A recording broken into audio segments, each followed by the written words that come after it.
chapitre 28, Coran miracle, le défaire de la peur, il la mémoire présente. Le miracle ne fait rien. Tout ce qu'il fait, c'est défaire. Ainsi, il annule ce qui interfère avec ce qui a été fait. Il n'ajoute pas, mais simplement enlève. Et ce qu'il enlève a disparu depuis longtemps, mais est gardé en mémoire, et paraît avoir des effets immédiats. Ce monde est terminé depuis longtemps. Les pensées qui l'ont fait ne sont plus dans l'esprit qui les a pensées et les a aimées un court moment. Le miracle ne fait que montrer que le passé a disparu, et ce qui a véritablement disparu n'a pas d'effet. Le souvenir d'une cause ne peut produire que des illusions de sa présence, et non des effets. Tous les effets de la culpabilité ne sont plus ici, car la culpabilité est terminée. Avec elle ont passé ses conséquences, laissées sans une cause. Pourquoi t'y accrocherais-tu en mémoire, si tu ne désirais pas ces effets? Le souvenir est aussi sélectif que la perception, étant sa forme passée. C'est la perception du passé, comme s'il arrivait maintenant et qu'il pouvait encore être vu. La mémoire, comme la perception, est une habileté inventée par toi pour prendre la place de ce que Dieu a donné en ta création. Comme toutes les choses que tu as faites, elle peut être utilisée pour servir à notre but et pour être le moyen pour quelque chose d'autre. Elle peut être utilisée pour guérir et non pour blesser, si tu le souhaites. Rien d'employé pour la guérison ne représente un effort pour faire quoi que ce soit. C'est la reconnaissance de ce que tu n'as pas de besoin qui signifie que quelque chose doit être fait. C'est une mémoire non sélective qui n'est pas utilisée pour interférer avec la vérité. Toutes choses que le Saint-Esprit peut employer pour la guérison lui ont été données, sans le contenu, ni le but pour lesquels elles ont été faites. Ce ne sont que des habiletés sans application. Elles attendent leur usage. Elles ne sont pas dédiées et n'ont pas de but. Le Saint-Esprit peut certes faire usage de la mémoire, car Dieu lui-même est là. Or, ce n'est pas une mémoire des événements passés, mais seulement d'un état présent.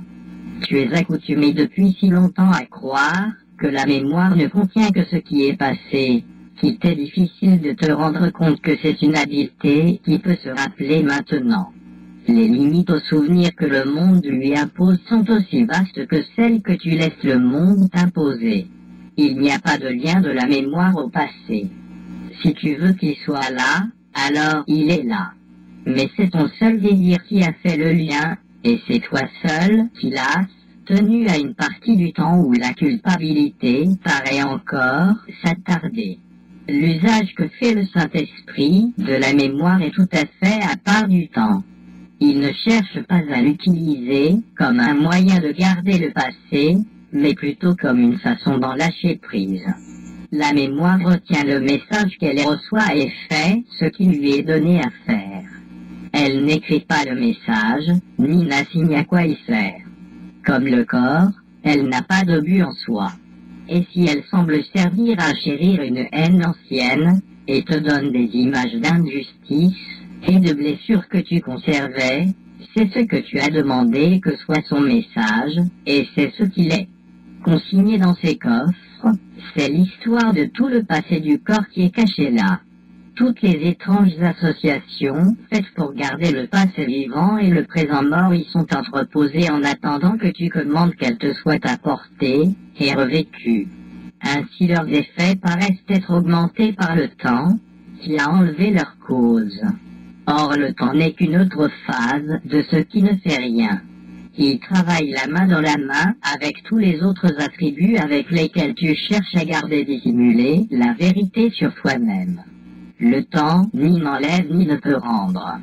Et pourtant, tu en fais un usage étrange, comme si le passé avait causé le présent, lequel n'est qu'une conséquence où aucun changement ne peut être rendu possible parce que la cause en a disparu. Or, le changement doit avoir une cause durable, sinon lui-même ne durera pas. Aucun changement ne peut être fait dans le présent si la cause en est passée. rien que le passé est tenu en mémoire de la façon dont tu l'utilises. Ainsi, c'est une façon de tenir le passé contre le maintenant. Ne te rappelle rien de ce que tu t'es toi-même enseigné, car tu t'es mal enseigné. Et qui voudrait garder dans son esprit une leçon insensée, quand il peut en apprendre et peut en préserver une meilleure? Quand apparaissent d'anciens souvenirs de haine, souviens-toi que leur cause a disparu. Ainsi, tu ne peux pas comprendre à quoi ils servent. Ne laisse pas la cause que tu voudrais leur donner maintenant être ce qui en fit ce qu'ils étaient ou semblaient être. Réjouis-toi qu'elle ait disparu, car c'est de cela que tu voudrais être gracié. Et vois à sa place les nouveaux effets d'une cause acceptée maintenant, avec des conséquences ici. Ils te surprendront par leur beauté. Les anciennes idées nouvelles qu'ils apportent seront les heureuses conséquences d'une cause si ancienne qu'elle excède de beaucoup l'étendue de mémoire que voit ta perception. Voilà la cause dont le Saint-Esprit s'est souvenu pour toi, quand tu voudrais oublier. Elle n'est pas passée parce qu'il ne l'a pas laissé sombrer dans l'oubli. Elle n'a jamais changé, parce qu'il n'y eut jamais un temps où il ne les gardait en sécurité dans ton esprit. Ces conséquences sembleront certes nouvelles, parce que tu penses à ne pas te souvenir de leur cause. Or jamais elle n'a été absente de ton esprit, car ce n'était pas la volonté de ton Père, que son Fils ne se souvienne pas de lui. Ce dont tu te souviens n'a jamais été. Cela est venu du sans cause que tu as confondu avec une cause. Cela ne peut mériter que d'en rire, quand tu apprends que tu te souvenais de conséquences qui étaient sans cause, et ne pouvaient jamais être des effets. Le miracle te rappelle une cause à jamais présente, parfaitement intouchée par le temps et l'interférence. Jamais changée de ce qu'elle est. Et tu es son effet, aussi inchangeable et aussi parfait qu'elle-même. Son souvenir ne réside pas dans le passé, et n'attend pas le futur. Elle n'est pas révélée dans les miracles. Ils ne font que te rappeler qu'elle n'a pas disparu. Quand tu lui pardonnes tes péchés, elle n'est plus niée. Toi qui as cherché à porter un jugement sur ton propre Créateur, tu ne peux pas comprendre que ce n'est pas lui qui a porté un jugement sur son Fils. Tu voudrais lui nier ses effets, or jamais ils n'ont été niés. Il n'y eut pas de temps où son Fils aurait pu être condamné pour ce qui était sans cause et contre sa volonté.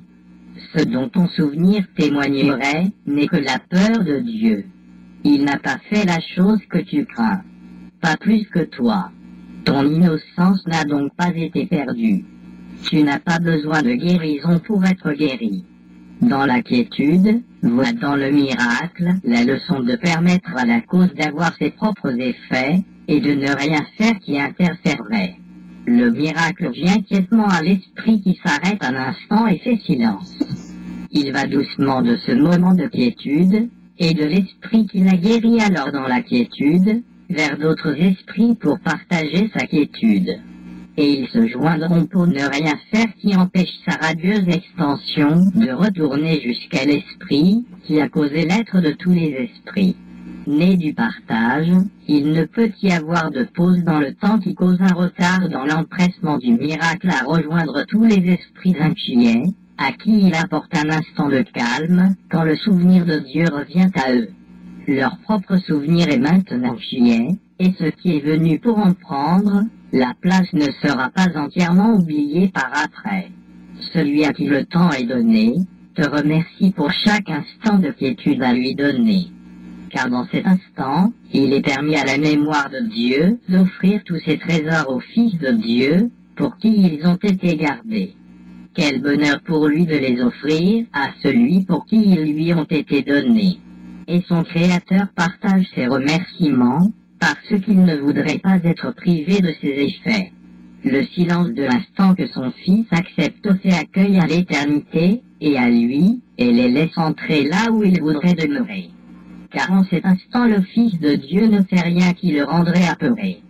Comme la mémoire de Dieu surgit instantanément dans l'esprit qui n'a aucune peur pour garder la mémoire éloignée. Son propre souvenir a disparu. Il n'y a pas de passé pour garder son image effrayante sur le chemin du joyeux réveil à la paix présente. Les trompettes de l'éternité résonnent partout dans le calme, et pourtant ne le troublent pas. Et ce dont il se souvient maintenant, ce n'est pas la peur mais plutôt la cause que la peur était censée rendre oubliée et défaite. Le calme parlant doux son d'amour que le Fils de Dieu se rappelle avoir entendu avant que son propre souvenir ne s'interpose entre le présent et le passé pour les exclure. Maintenant le Fils de Dieu est enfin conscient de la cause présente et de ses bénins effets. Maintenant il comprend que ce qu'il a fait est sans cause, n'ayant pas du tout d'effet.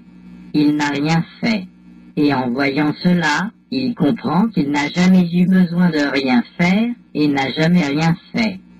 Sa cause et ses effets. Il n'y a jamais eu de cause à part, elle qui pouvait générer un passé ou un futur différent. Ses effets sont inchangeablement éternels, au-delà de la peur, et passer le monde du péché entièrement. Qu'est-ce qui a été perdu pour ne point voir le sans cause? Et où est le sacrifice?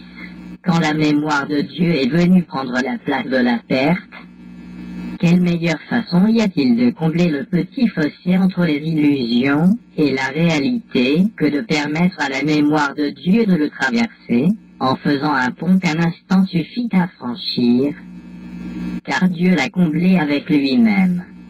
Sa mémoire n'a pas disparu, laissant un fils à jamais naufrager sur une rive d'où il peut entrevoir une autre rive qu'il ne peut jamais atteindre.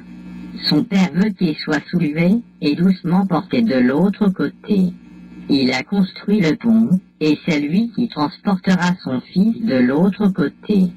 Ne crains pas qu'il échoue en ce qu'il veut, ni que tu sois exclu de la volonté qui est pour toi. Renverser effet et cause, sans une cause, il ne peut y avoir d'effet, et pourtant, sans effet, il n'y a pas de cause. La cause est faite cause par ses effets, le Père est un Père par son Fils. Les effets ne créent pas leur cause, mais ils en établissent la causation. Ainsi, le Fils donne paternité à son Créateur, et reçoit le don qu'il lui a fait. C'est parce qu'il est le Fils de Dieu qu'il doit aussi être un Père, qui crée comme Dieu l'a créé. Le cercle de la création n'a pas de fin. Son commencement et sa fin sont les mêmes. Mais il tient en lui-même l'univers de toute création, sans commencement et sans une fin. La paternité est création. L'amour doit être étendu. La pureté n'est pas confinée. C'est la nature de l'innocent d'être à jamais incontenu, sans barrière ni limitation. Ainsi la pureté n'est pas du corps. Pas plus qu'elle ne peut se trouver là où est une limitation. Le corps peut être guéri par ses effets, qui sont illimités, comme elle l'est elle-même. Or, toute guérison doit venir du fait que l'esprit est reconnu comme n'étant pas au-dedans du corps. Et son innocence est tout à fait à part de lui, là où est toute guérison. Où, donc, est la guérison? Seulement là où ses effets à sa cause sont donnés. Car la maladie est une tentative insignifiante pour donner des effets au sans cause et faire qu'il soit une cause. Toujours, dans la maladie, le Fils de Dieu essaie de faire de lui-même sa cause et ne se permet pas d'être le Fils de son Père. Pour ce désir impossible, il ne croit pas qu'il est l'effet de l'amour et croit qu'il doit être une cause à cause de ce qu'il est. La cause de la guérison est la seule cause de tout. Elle n'a qu'un effet. Et dans cette reconnaissance, aucun effet n'est donné au sans cause et aucun n'est vu. Un esprit au-dedans d'un corps et un monde d'autres corps, chacun ayant un esprit séparé, sont tes créations, à toi elle, autre, esprit, créant avec des effets différents de toi-même. Et étant leur Père, tu dois être comme eux. Rien du tout n'est arrivé, sauf que tu t'es toi-même endormi et que tu as fait un rêve dans lequel tu étais étranger à toi-même et n'étais qu'une partie du rêve de quelqu'un d'autre. Le miracle ne te réveille pas, mais il te montre simplement qui est le rêveur. Il t'enseigne qu'il existe un choix de rêve tant que tu dors encore, selon le but que tu donnes à rêver. Souhaites-tu des rêves de guérison, ou des rêves de mort? Un rêve est comme un souvenir, en ceci qu'il représente ce que tu voulais qu'il te soit montré. Une réserve vide, avec une porte ouverte, contient tous tes lambeaux de souvenirs et de rêves. Or, si tu es le rêveur, tu perçois au moins ceci, que tu as causé le rêve, et peux aussi bien en accepter un autre. Mais pour ce changement dans le contenu du rêve, il faut se rendre compte que c'est toi qui as rêvé le rêve que tu n'aimes pas. Ce n'est qu'un effet que tu as causé, et tu ne voudrais pas être la cause de cet effet. Dans les rêves de meurtre et d'attaque, tu es la victime dans un corps mis à mort. Mais dans les rêves de pardon, il n'est demandé à personne d'être la victime et celui qui souffre. Ce sont les rêves heureux que le miracle échange contre les tiens. Il ne te demande pas d'en faire un autre, seulement de voir que c'est toi qui as fait celui que tu échangerais contre cela. Ce monde est sans cause, comme chaque rêve que quiconque a fait dans le monde. Il n'y a pas de plan possible, et il n'existe pas de dessin qui puisse être trouvé et compris. À quoi d'autre pourrait-on s'attendre d'une chose qui n'a pas de cause? Or, si elle n'a pas de cause, elle n'a pas de but. Tu peux causer un rêve, mais jamais tu ne lui donneras d'effet réel. Car cela en changerait la cause, et c'est cela que tu ne peux pas faire. Le rêveur d'un rêve n'est pas éveillé, mais il ne sait pas qu'il dort. Il voit des illusions de lui-même étant malade ou bien portante, déprimée ou heureuse, mais sans une cause stable avec des effets garantis. Le miracle établit que tu fais un rêve, et que son contenu n'est pas vrai. C'est une étape cruciale dans l'approche des illusions. Nul n'en a peur quand il perçoit qu'il les a inventées. La peur était maintenue en place parce qu'il ne voyait pas qu'il était l'auteur du rêve, et non une figure dans le rêve. Il se donne à lui-même les conséquences qu'il rêve avoir données à son frère. Et c'est seulement cela que le rêve a rassemblé et lui a offert pour lui montrer que ses souhaits ont été accomplis. Ainsi, il craint sa propre attaque, mais il la voit dans les mains d'un autre. En tant que victime, il souffre de ses effets, mais non de leur cause. Il n'est pas l'auteur de sa propre attaque, et il est innocent de ce qu'il a causé. Le miracle ne fait rien que lui montrer qu'il n'a rien fait. Ce qu'il craint est cause sans les conséquences qui en feraient une cause. Ainsi cela n'a jamais été. La séparation a commencé par le rêve que le père était privé de ses effets et impuissant à les garder puisqu'il n'était plus leur créateur. Dans le rêve, le rêveur s'est fait lui-même. Mais ce qu'il a fait, c'est retourner contre lui, prenant le rôle de son créateur, comme le rêveur l'avait fait. Et de même qu'il haïssait son créateur, de même les figures du rêve l'ont haï. Son corps est leur esclave, qu'ils maltraitent parce qu'ils ont fait leur leitmotiv qu'il lui a donné. Et ils le haïssent pour la vengeance qu'il voudrait leur offrir. C'est leur vengeance sur le corps qui semble prouver que le rêveur ne pouvait pas être le faiseur du rêve. Effet et cause sont d'abord coupés l'un de l'autre, puis renversés, de sorte que l'effet devient une cause, et la cause, l'effet. C'est l'étape finale de la séparation, par laquelle le salut, qui va dans l'autre sens, commence. Cette étape finale est un effet de ce qui s'est passé auparavant, apparaissant comme une cause. Le miracle est la première étape pour redonner à la cause la fonction de causation et non d'effet. Car cette confusion a produit le rêve, et tant qu'elle durera le réveil sera craint. Et l'appel au réveil ne sera pas entendu non plus, parce qu'il semble être l'appel à la peur. Comme chaque leçon que le Saint-Esprit demande que tu apprennes, le miracle est clair. Il démontre ce qu'il voudrait que tu apprennes, et te montre que ses effets sont ce que tu veux. Dans ces rêves de pardon, les effets des tiens sont des faits, et les ennemis à y perçus, comme des amis aux intentions miséricordieuses. Leur inimitié est maintenant vue comme étant sans cause, parce qu'ils ne l'ont pas faite. et tu peux accepter le rôle de faiseur de la reine, parce que tu vois qu'elle n'a pas d'effet. Maintenant, tu es libéré de cette partie-là du rêve. Le monde est neutre, et les corps qui semblent encore se mouvoir comme des choses séparées n'ont plus besoin d'être craints. Ainsi, ils ne sont pas malades. Le miracle te retourne la cause de la peur, à toi qui l'as faite. Mais il te montre aussi que, n'ayant pas d'effet, ce n'est pas une cause, parce que la fonction de la causation est d'avoir des effets. Là où les effets ont disparu, il n'y a pas de cause. Ainsi le corps est guéri par les miracles parce qu'il montre que l'esprit a fait la maladie et a employé le corps pour être victime, ou effet, de ce qu'il a fait. Or la moitié de la leçon n'enseigne pas le tout. Le miracle est inutile si tu apprends seulement que le corps peut être guéri, car ce n'est pas cette leçon qu'il est venu enseigner. La leçon, c'est que l'esprit était malade qui a pensé que le corps pouvait être malade. De projeter sa culpabilité n'a rien causé et n'a pas eu d'effet. Ce monde est plein de miracles.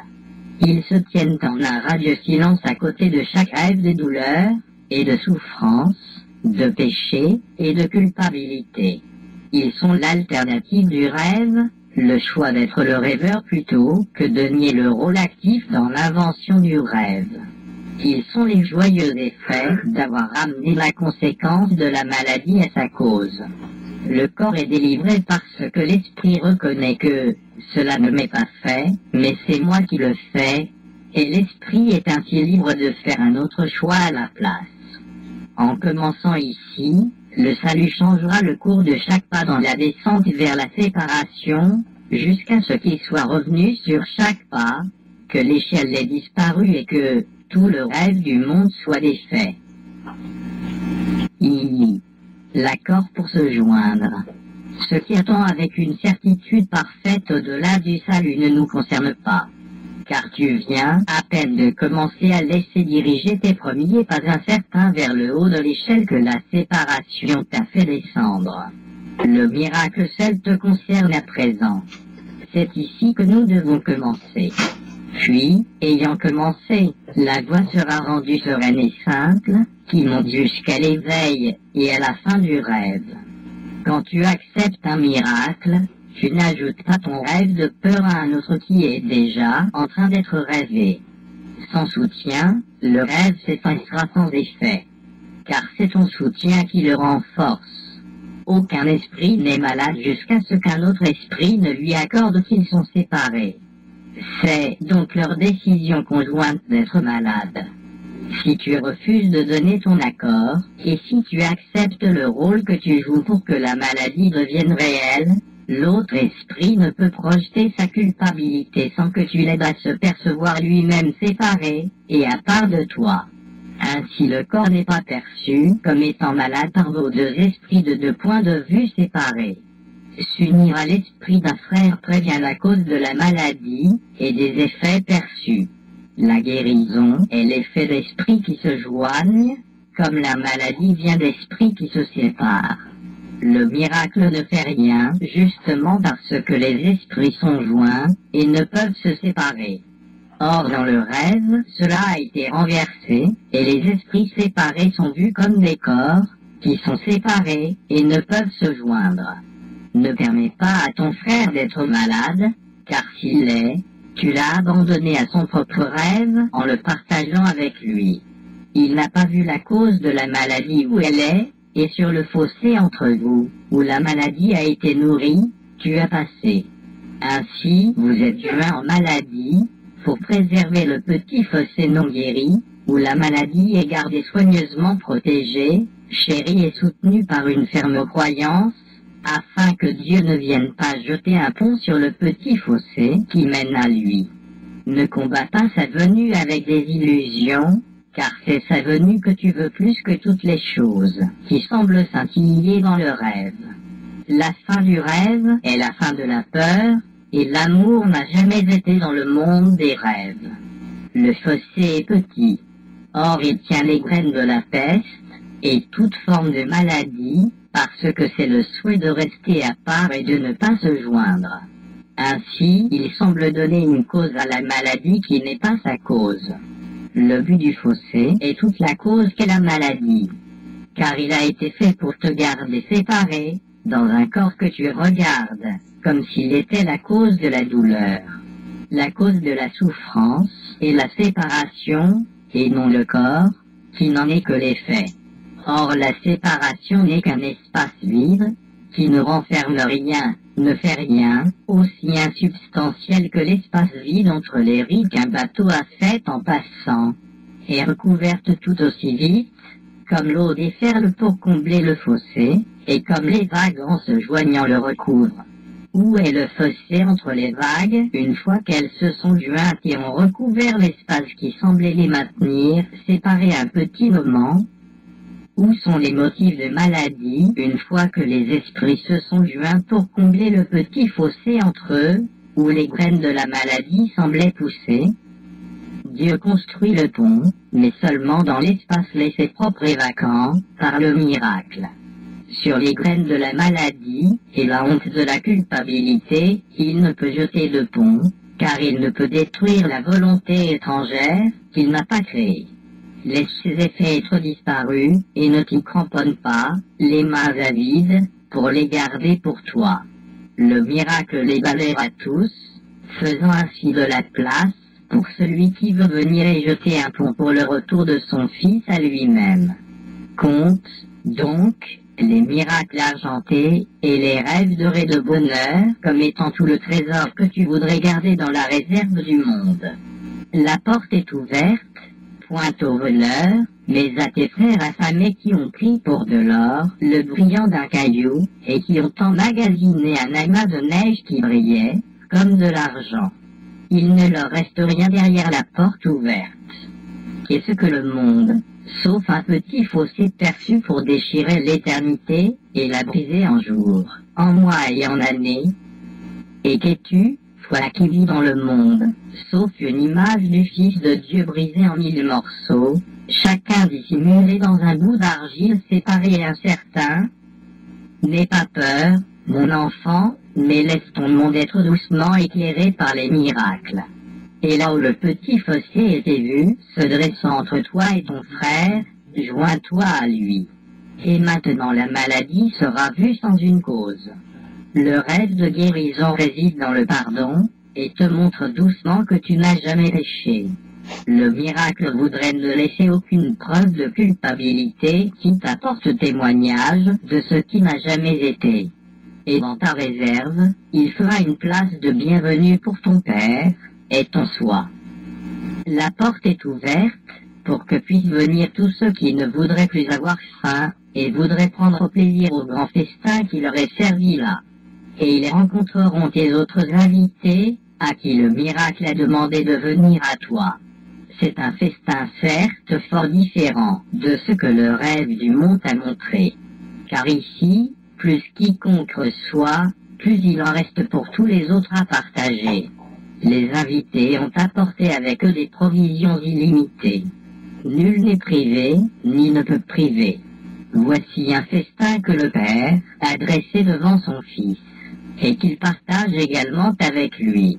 Et dans leur partage, il ne peut y avoir de fossé dans lequel l'abondance s'essouffle et s'appauvrit. Ici, les années maigres ne peuvent entrer, car le temps n'attend pas ce festin, qui n'a pas de fin. Car l'amour a dressé sa table dans l'espace qui semblait garder tes invités à part de toi. IV. La plus grande jonction, accepter l'expiation pour toi-même signifie de ne pas donner soutien aux rêves de maladie et de mort de quelqu'un. Cela signifie que tu ne partages pas son souhait de se séparer et ne le laisses pas retourner les illusions contre lui-même. Tu ne souhaites pas non plus qu'elles soient retournées, plutôt, contre toi. Ainsi, elles n'ont pas d'effet. Et tu es libre des rêves de douleur parce que tu le laisses l'être. À moins que tu ne l'aides, tu souffriras avec lui parce que tel est ton souhait. Et tu deviens une figure dans son rêve de douleur, comme lui dans le tien. Ainsi, toi et ton frère devenez tous des illusions et sans identité. Tu pourrais être n'importe qui ou n'importe quoi, selon celui dont tu partages le rêve mauvais. Tu peux être sûr d'une seule chose, que tu es mauvais, car tu partages des rêves de peur. Il y a une façon de trouver la certitude ici et maintenant. Refuse de faire partie des rêves apeurants, quelque forme qu'ils prennent, car tu perdras ton identité en eux. Tu te trouves toi-même en ne les acceptant pas comme te causant et te donnant des effets. Tu te tiens à part d'eux, mais non à part de celui qui les rêve. Ainsi, tu sépares le rêveur du rêve, et tu te joins en l'un, mais lâches prise de l'autre. Le rêve n'est qu'illusion dans l'esprit. Avec l'esprit, tu voudrais t'unir, mais jamais avec le rêve. C'est le rêve que tu crains, et non l'esprit. Tu les vois comme étant la même chose, parce que tu penses que tu n'es qu'un rêve. Ce qui est réel, et ce qui n'est qu'illusion en toi, tu ne le connais pas, et tu ne peux pas le distinguer. Comme toi, ton frère pense qu'il est un rêve. Ne partage pas son illusion de lui-même, car ton identité dépend de sa réalité. Pense plutôt à lui comme à un esprit dans lequel les illusions persistent encore, mais un esprit qui est un frère pour toi. Il n'est pas rendu frère parce qu'il rêve. Pas plus que son corps, héros du rêve, n'est ton frère. C'est sa réalité qui est ton frère, comme la tienne l'est pour lui. Ton esprit et le sien sont joints en fraternité. Son corps et ses rêves semblent seulement faire un petit fossé, là où les tiens se sont joints aux siens. Et pourtant, de fossé entre vos esprits, il n'y en a pas. Ainsi te joindre à ses rêves, c'est ne pas le rencontrer, parce que ses rêves voudraient le séparer de toi. Par conséquent, délivre-le simplement en réclamant ton droit à la fraternité, et non au rêve de peur. Laisse-le reconnaître qui il est, en ne soutenant pas ses illusions par ta foi, car si tu le fais, tu auras foi dans les tiennes. Ayant foi dans les tiennes, il ne sera pas délivré, et tu restes esclave de ses rêves. Et des rêves de peur en font le petit fossé, inhabité sauf par les illusions que tu as soutenues dans l'esprit de ton frère. Sois certain que, si tu fais ta part, il fera la sienne, car il se joindra à toi là où tu te tiens. Ne l'appelle pas à te rencontrer dans le fossé entre vous, où tu dois croire que c'est ta réalité aussi bien que la sienne. Tu ne peux pas faire sa part, mais c'est ce que tu fais quand tu deviens une figure passive dans ses rêves, plutôt que le rêveur des tiens. L'identité en rêve est insignifiante, parce que le rêveur et le rêve ne font qu'un.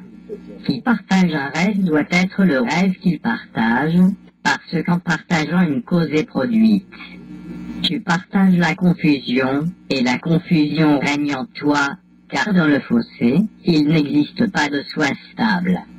Ce qui est le même semble différent, parce que ce qui est le même paraît être autre. Ces rêves sont les tiens parce que tu les laisses l'être. Mais si tu enlevais les tiens, il en serait libre, ainsi que des siens. Tes rêves sont témoins des siens, et les siens attestent la vérité des tiens. Or, si tu vois qu'il n'y a pas de vérité dans les tiens, ces rêves disparaîtront, et il comprendra ce qui a fait le rêve. Le Saint-Esprit est dans vos deux esprits, et il est un parce qu'il n'y a pas de fossé qui sépare son unité d'elle-même. Le fossé entre vos corps n'importe pas, car ce qui est joint en lui est toujours un. Nul n'est malade si quelqu'un d'autre accepte son union avec lui. Son désir d'être un esprit malade et séparé ne peut rester sans un témoin ou une cause. Et les deux ont disparu si quelqu'un a pour volonté d'être uni avec lui. Il rêve qu'il était séparé de son frère, qui, en ne partageant pas ses rêves, a laissé vacant l'espace entre eux. Et le Père vient se joindre à son Fils à qui s'est joint le Saint-Esprit. La fonction du Saint-Esprit est de prendre l'image brisée du Fils de Dieu et de remettre en place les morceaux. Cette sainte image, entièrement guérie, il la présente à chaque morceau séparé qui pense être une image en soi. À chacun, il offre son identité que l'image entière représente, au lieu du petit bout brisé dont il insistait pour dire que c'était lui. Quand il verra cette image, il se reconnaîtra lui-même. Si tu ne partages pas le rêve mauvais de ton frère, c'est cette image que le miracle placera dans le petit fossé, lavé de toutes les graines de maladie et de péché. Et là le Père osera son Fils, parce que son Fils a été gracieux envers lui-même. Je te rends grâce, Père, connaissant que tu viendras combler chaque petit fossé entre les morceaux brisés de ton Saint-Fils. Ta sainteté, complète et parfaite, réside en chacun d'eux, et ils sont joints parce que ce qui est en l'un est en eux tous. Comme est saint le plus petit grain de sable, quand il est reconnu comme faisant partie de l'image complète du Fils de Dieu. Les formes que semblent prendre les morceaux brisés ne signifient rien, car le tout est en chacun, et chaque aspect du Fils de Dieu est exactement le même que toute autre partie. Ne te joins pas au rêve de ton frère, mais joins-toi à lui, et là où tu te joins au Fils et le Père, qui cherche des substituts quand il perçoit qu'il n'a rien perdu, qui voudrait avoir les bénéfices de la maladie quand il a reçu le simple bonheur de la santé. Ce que Dieu a donné ne peut être une perte, et ce qui n'est pas de lui n'a pas d'effet. Qu'est-ce, donc, que tu percevrais dans le petit fossé? Les graines de la maladie viennent de la croyance qu'il y a de la joie dans la séparation, et que l'abandonner serait un sacrifice. Mais les miracles sont le résultat quand tu n'insistes pas pour voir dans le fossé ce qui n'est pas là. Ton désir de lâcher prise des illusions, voilà tout ce que requiert le guérisseur du Fils de Dieu. Il placera le miracle de la guérison là où étaient les germes de maladie. Et il n'y aura pas de perte, mais seulement du gain. Mais l'alternative au rêve de peur. Qu'est-ce qu'un sentiment de maladie, si ce n'est un sentiment de limitation, d'une coupure de et d'une séparation d'avec, un fossé qui est perçu entre toi et ton frère, et ce qui est maintenant vu comme la santé. Ainsi le bien est vu comme étant à l'extérieur, et le mal dedans, de sorte que la maladie sépare le soi d'avec le bien, en gardant le mal dedans. Dieu est l'alternative au rêve de peur. Qui a part en eux ne peut jamais avoir part en lui, mais qui retient la part que son esprit prend part en lui. Il n'y a pas d'autre choix. À moins que tu ne le partages, rien ne peut exister. Tu existes parce que Dieu a partagé sa volonté avec toi, afin que sa création puisse créer.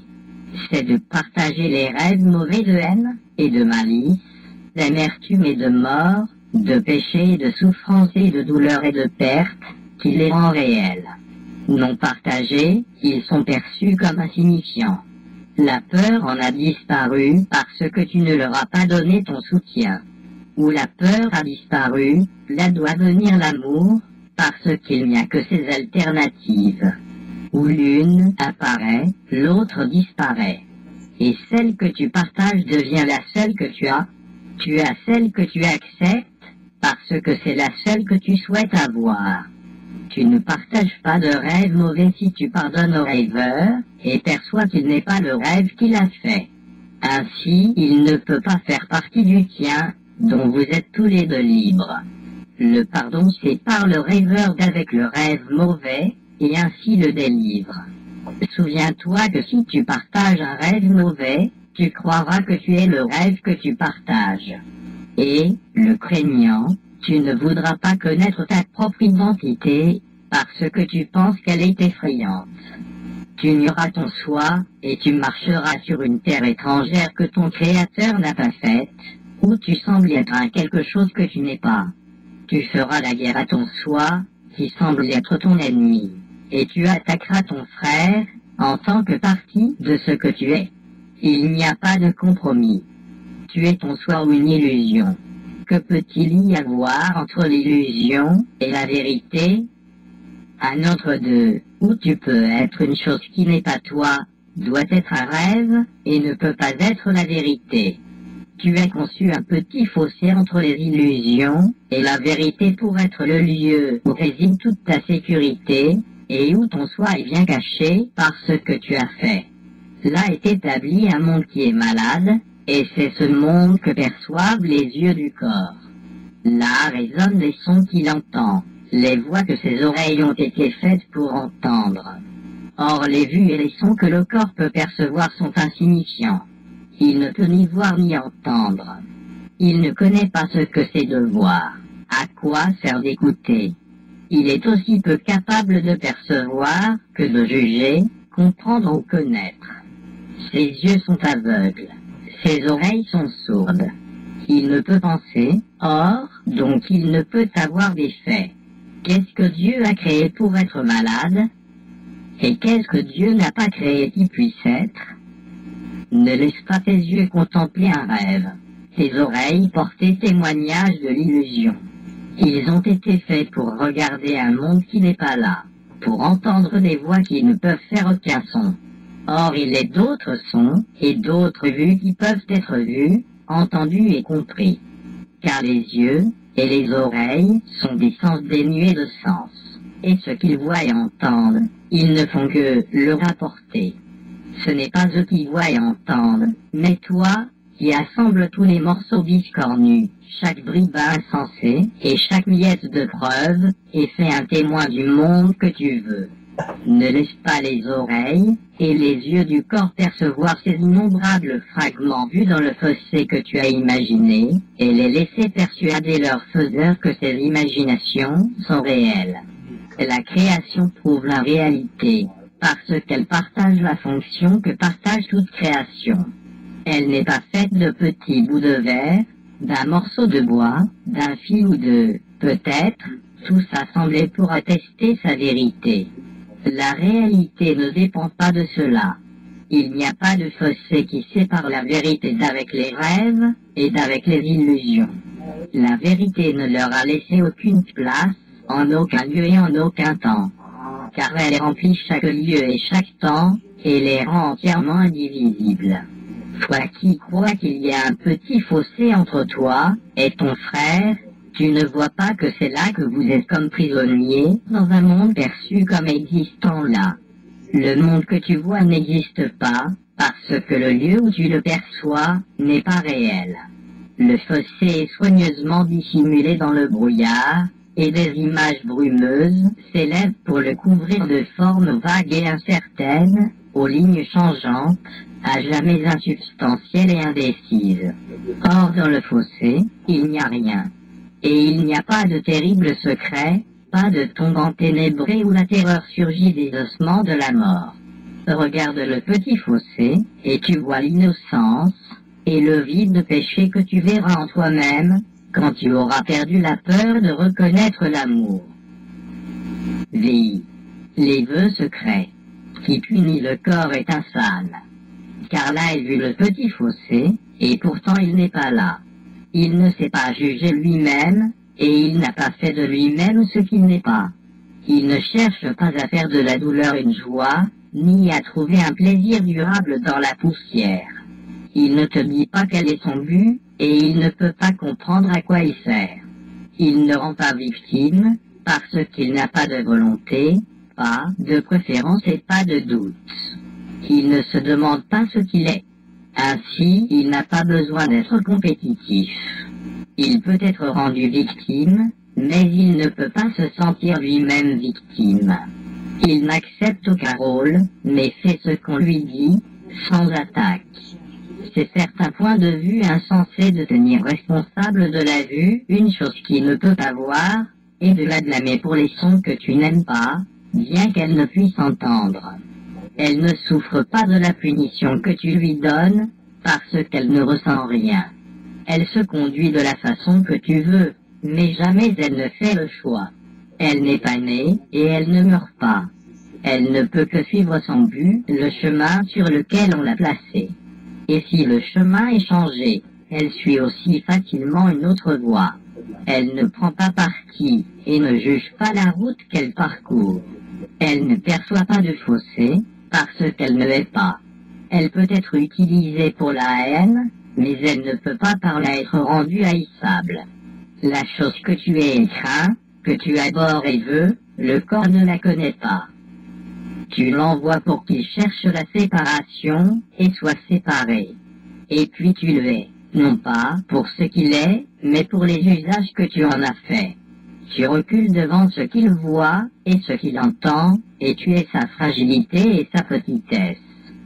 Tu méprises ses actions, mais pas les tiennes. Il voit et agit pour toi. Il entend ta voix. Et il est fragile et petit par ton souhait. Il semble te punir et mériter, ainsi que tu le haïsses pour les limitations qu'il t'apporte. Or, tu en as fait un symbole des limitations que tu veux que ton esprit ait, vois et garde.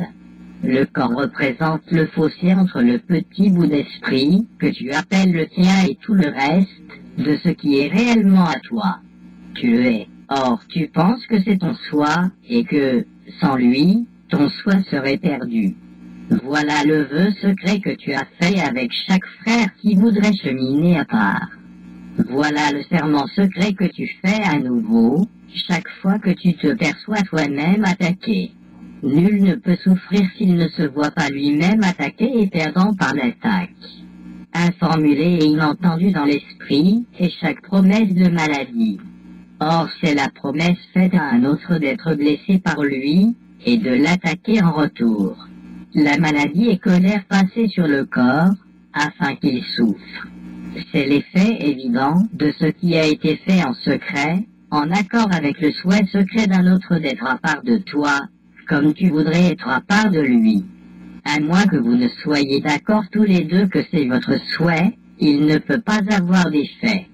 Puis, dit, il n'y a pas de fossé entre mon esprit et le tien a tenu la promesse de Dieu, et non son minuscule serment d'être à jamais fidèle à la mort. Et par sa guérison, son frère est guéri. Que ceci soit ton accord avec chacun, que tu sois un avec lui, et non à part. Il tiendra la promesse que tu as faite avec lui, parce que c'est celle qu'il a faite à Dieu, de même que Dieu la lui a faite. Dieu tient ses promesses. Son Fils tient les siennes. En sa création, son Père a dit, « Tu es aimé de moi et moi de toi à jamais.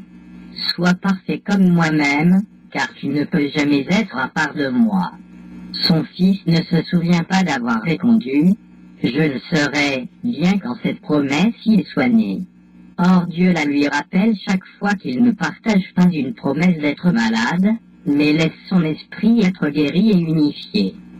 Ces vœux secrets sont impuissants devant la volonté de Dieu, dont il partage les promesses.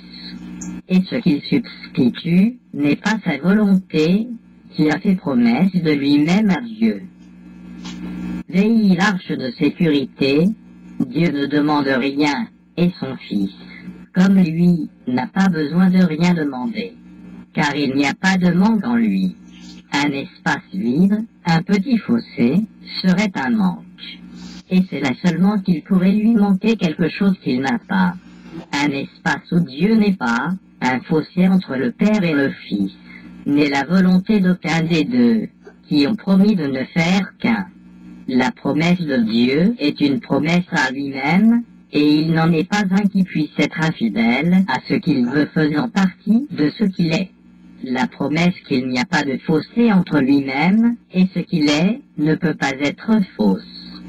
Ce qui doit être un est dans l'entièreté, duquel il ne peut y avoir de fossé, quelle volonté peut le séparer? La belle relation que tu as avec tous tes frères est une partie de toi parce que c'est une partie de Dieu lui-même. N'es-tu pas malade? Si tu te mis à toi-même ton entièreté et ta santé, la source de l'aide, l'appel à la guérison et l'appel à guérir, ton Sauveur attend la guérison et le monde attend avec lui. Et tu n'es pas non plus à part d'elle. Car la guérison sera une ou ne sera pas du tout, son unité étant là où est la guérison. Quelle correction pourrait-il y avoir pour la séparation, si ce n'est son opposé? Il n'y a d'entre deux en aucun aspect du salut. Tu l'acceptes entièrement ou tu ne l'acceptes pas. Ce qui est inséparé doit être joint. et ce qui est joint ne peut être séparé. Ou bien il y a un fossé entre toi et ton frère, ou bien vous ne faites qu'un. Il n'y a pas d'entre-deux, pas d'autre choix et pas d'allégeance à diviser entre les deux.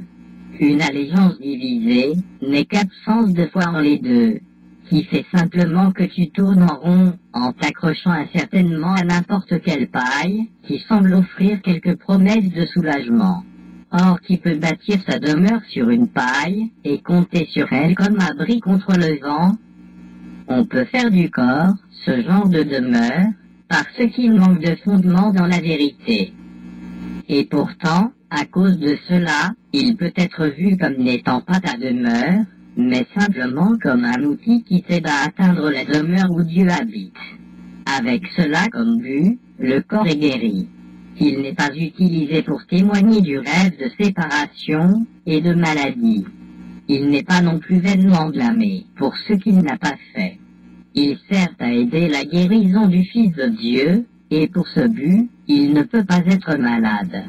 Il ne se joindra pas à un but qui n'est pas le tien, et tu as choisi qu'il ne soit pas malade. Tous les miracles sont fondés sur ce choix, et te sont donnés à l'instant où il est fait.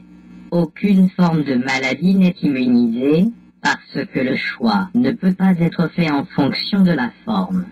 Le choix de la maladie semble être un choix de forme, or il est un, comme l'est son opposé. Et tu es malade ou bien portant, conséquemment. Mais jamais toi seul. Ce monde n'est que le rêve que tu peux être seul, et penser sans affecter ceux qui sont à part de toi. Être seul doit signifier que tu es à part, et si tu l'es, tu ne peux qu'être malade. Cela semble prouver que tu dois être à part. Or, tout ce que cela signifie, c'est que tu as tenté de tenir une promesse, d'être fidèle à l'absence de foi. Or, l'absence de foi est maladie. Elle est comme la maison bâtie sur la paille. Elle semble être tout à fait solide et substantielle en elle-même. Or, sa stabilité ne peut être jugée à part de ses fondements.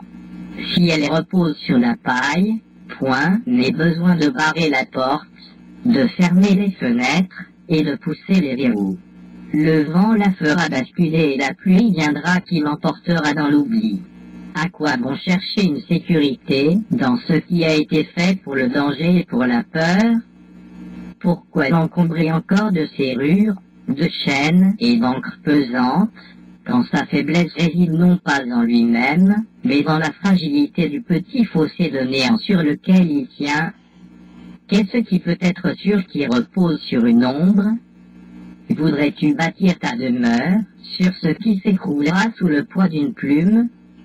Ta demeure est bâtie sur la santé de ton frère, sur son bonheur, son impeccabilité et tout ce que son père lui a promis. Aucune des promesses secrètes que tu as faites à la place n'a ébranlé le fondement de sa demeure. Les vents souffleront et la pluie s'abattra sur elle, mais sans effet. Le monde sera emporté par les eaux, et pourtant cette maison tiendra à jamais, car sa force ne réside pas en elle seule. C'est une arche de sécurité qui repose sur la promesse de Dieu que son Fils serait à jamais en sûreté en lui-même. Quel fossé peut s'interposer entre la sûreté de cet abri et sa source? D'ici le corps peut être vu comme étant ce qu'il est, et n'ayant ni plus ni moins de valeur que dans la mesure où il peut être utilisé pour libérer le Fils de Dieu à sa demeure. Et avec ce saint but, il devient une demeure de sainteté un court moment, parce qu'il partage la volonté de ton Père avec toi.